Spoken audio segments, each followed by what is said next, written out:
making a cassoulet. I'm doing a traditional Toulousian style, which is, I'm in Texas, so I can't find the ingredients that I need. So I went ahead yesterday and I made these Toulouse sausages.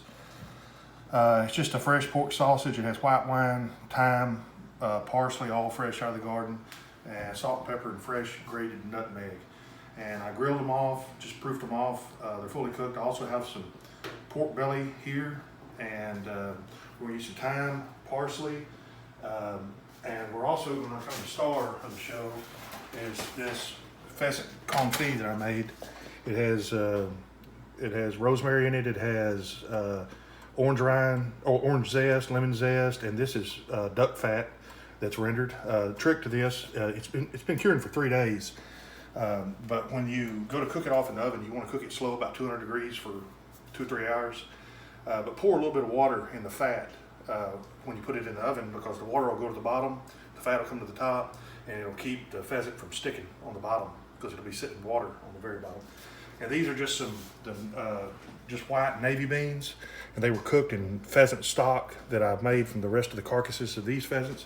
This is some more pheasant stock that is going to help build the cassoulet, and this is JD. And so what we're gonna do, this is a little trick I got for the beans. The only seasoning that's in the beans right now is just salt. So if you take pork belly and just cut it up and put it in the food processor here, it makes it go a lot quicker. But it's got several cloves of garlic in there. Then you put this in the food processor. This is actually the secret to making this the right way, in the Cassoulet style, I believe it's called, the town southeast of Toulouse. They're known for this. So I'm grabbing this paste up real quick. The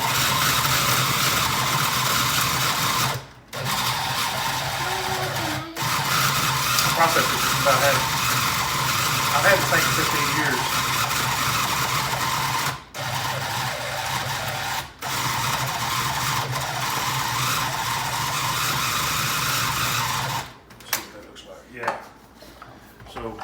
So this is just garlic and pork belly. So you take it, take it over here. I'll pour it into the beans, and this is a really rich dish. Obviously, you'll see more of that when the more I get into it.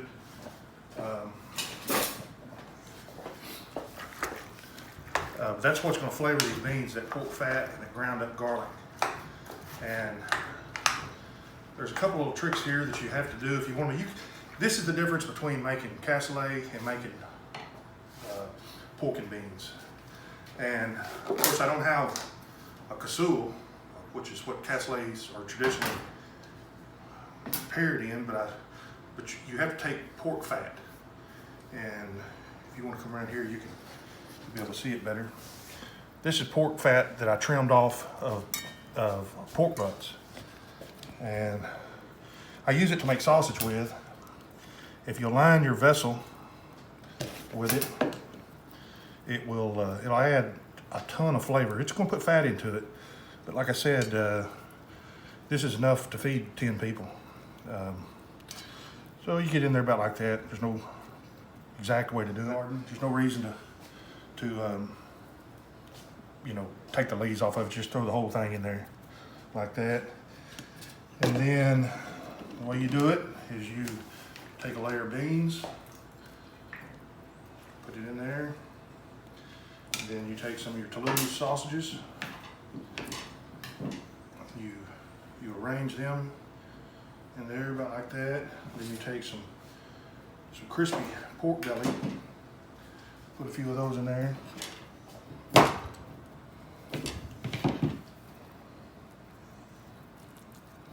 And then maybe one more piece of sausage right there. And then you want to take some parsley. This is out of the garden also. Not much, just layer it in there for color.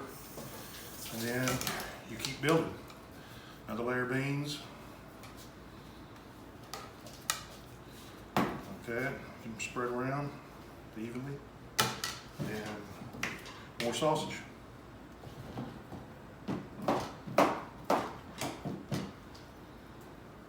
And more pork belly. And a little bit more parsley. Doesn't have to be perfect. This is a real rustic country style dish. I add just a little bit more thyme to it right here. What do you think? All right, then go one last layer of this. A lot of the American versions of this put breadcrumbs on top, but you don't. That's not the right. I mean, if that's what you want to do it, you can do it, but that's not the proper way that it's supposed to be done. So we'll just nestle those down in there. And look, there's a sausage left for JD. They're good? You helped me make it, didn't you? So I'll put a few of these on here. Like this, and then what you want to do is the pheasant is going to be saved for the very end. It will be placed on top after it's cooked about 3/4 of the way through. Then you take your hot pheasant stock and just fill it right up. So I'll take a little bit of this bean. Yeah, that's right there is exactly where you want the liquid to be, just right at the top of it. And so what'll happen is we're gonna put this in a cold oven. It's not there's no heat in the oven. The reason you want to do that is this is a lot of food. This is a really good vessel to cook it in, so it's going to retain heat, and you want it all to come up at the same temperature. So for me, I'm going to cook it about, this says 325, but it's really about 290 or so. And it's all going to come up to temperature at the same time, and it's going to cook for probably 3 hours. And we're going to check it about every 30 or 45 minutes and add liquid if you need to. And what also happens, it'll form a crust on top. And you want to break that crust up a little bit, about 2 or 3 times. And then about the last 30, 45 minutes, we're going to finish it with the pheasant confit on top. And we'll be back in about 3 hours. And it's been a few hours, so we're at the last third of the cassoulet cooking process. So what I'm going to do is I'm going to pull it out. I've already adjusted the liquid levels a couple times forward and cracked the crust on the top. That's the best part of it, really. And then I'm going to put the pheasant confit on the top of it and adjust the liquid level again, and that will it'll finish the cooking process with the confit on top of it. But that's what it's looking like right now.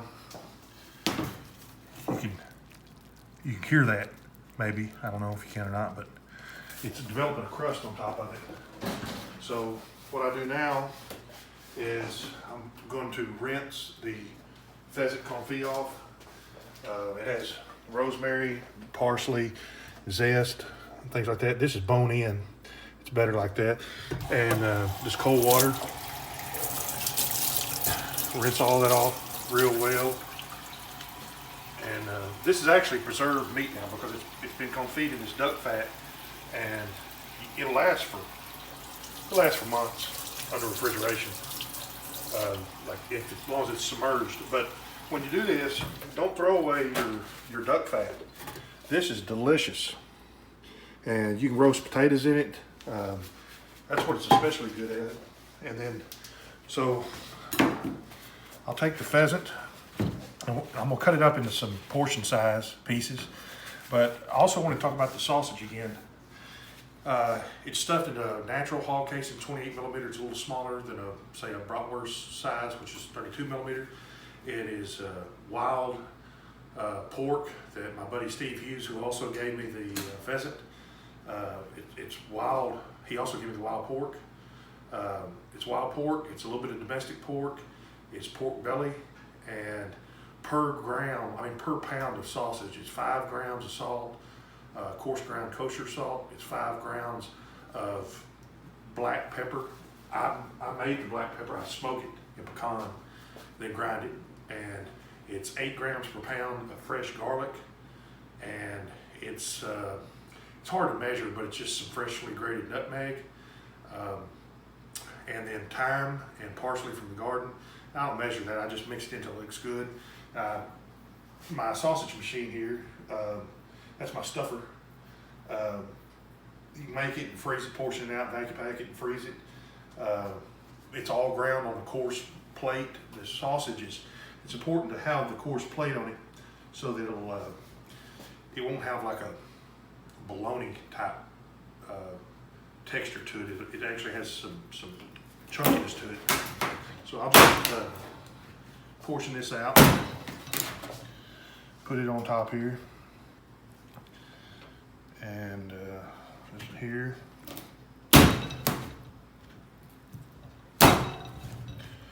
It's better with it's harder to eat, but it's better with the bone in. It just has so much more flavor, and it doesn't dry out. Then I'll adjust the liquid level. This is some more of the pheasant stock and some of the bean juice that I cooked the beans in. Yeah, that's where you want it. You want the liquid level to be right there. And the reason you want that is you want some of the beans out of the liquid so they'll crisp up and get this brown, this nice crunchy consistency to them. It has a lot of texture to the finished dish. And so I'm gonna put this back in, and it's going to last probably 30 or 45 minutes maybe. And then I'll pull it out and it'll be finished. I'll come back and do another video, but the last one, show the final product, but we probably won't eat this for a day or two and just cure the pot and just let it get better and better. And we'll be back in about half an hour. All right, and we're gonna pull it out of the oven now. It's been the pheasant confit heating through, and we're gonna see what we got.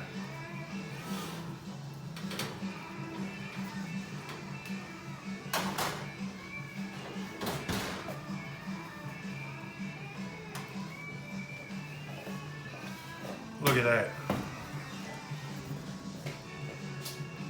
Cassoulet. In fact, if you want to see what it looks like when you buy it in France, we have a can that we got in France of it. You can buy it on the storeroom shelf or the grocery shelf there. And but this doesn't have duck in it, it's pheasant. And I got this from my buddy Steve Hughes. He got these pheasants, wild hog. And I'm gonna plate it up a little bit. Pardon the mess, we've been making, JD's making lemonade. Isn't that right? Piece of thyme. That's really good thyme.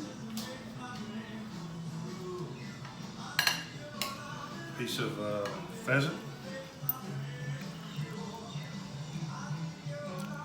And the best part of this whole thing is the broth that it makes. And turn this around. A little thyme on it. A little parsley to brighten it up. And there you go. Cassoulet, the traditional way, white beans, pheasant, and wild pig with a Toulouse sausage in it. Thank y'all a lot, and check out Cooking with the Blues and patreon.com/Cooking with the Blues, and sign up to get more videos like this from Jack. Thanks a lot.